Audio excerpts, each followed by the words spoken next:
আজ আমি টবে জবা ফুল গাছের পরিচর্যা বিষয়ক কিছু টিপস তোমাদের সাথে শেয়ার করব এবং সবার শেষে যেটা বলবো সেটা সবথেকে বেশি গুরুত্বপূর্ণ ভূমিকা পালন করে আমার মায়ের ছাদ বাগানের প্রতিটা ফুল গাছে। টবে চারা গাছ রোপণের সময় আমরা অনেক রকম রাসায়নিক সার, নানান ধরনের মাটি ও কীটনাশক ব্যবহার করি। তবে সত্যি কথা বলতে টবে চারা গাছ রোপণের জন্য উপযুক্ত মাটি হলো কিছুটা শুকনো গোবর সার আর ঝরঝরে মাটি।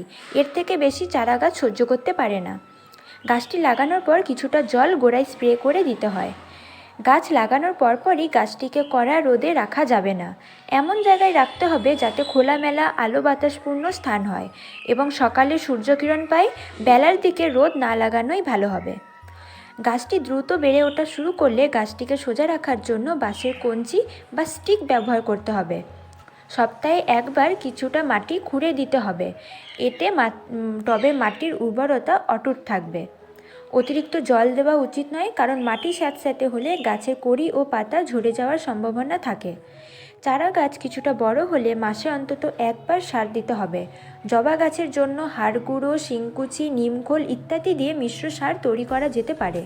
তার থেকেও বেশি ভালো হবে যদি ঘরেই সবজি ও সবজির খোসা এইসব দিয়ে জৈব সার তৈরি করে প্রয়োগ করা হয়। আর 15 দিন পর পর সরিষার খোল পচা সার প্রয়োগ করা, এটি আমার মাও করে থাকে। নিয়মিত আগাছা পরিষ্কার করতে হবে। গাছের শুকনো ফুল ও হলুদ পাতা ছাঁটাই করে দিতে হবে। এইবার যেটা বলবো সেটা খুবই গুরুত্বপূর্ণ ভূমিকা পালন করে, সব রকম ফুল গাছের জন্য প্রযোজ্য। আমার মা এই কাজটি করে থাকে। মাসে 2 বার অর্থাৎ 15 দিন পর পর পরিমাণ মতো কাঁচা বাদাম ভিজিয়ে রেখে পরে সেটিকে বেটে নিতে হবে। তারপর গাছে যতটা পরিমাণ জল লাগবে তার সাথে এটি মিশিয়ে গাছের গোড়ায় দিয়ে দিতে হবে।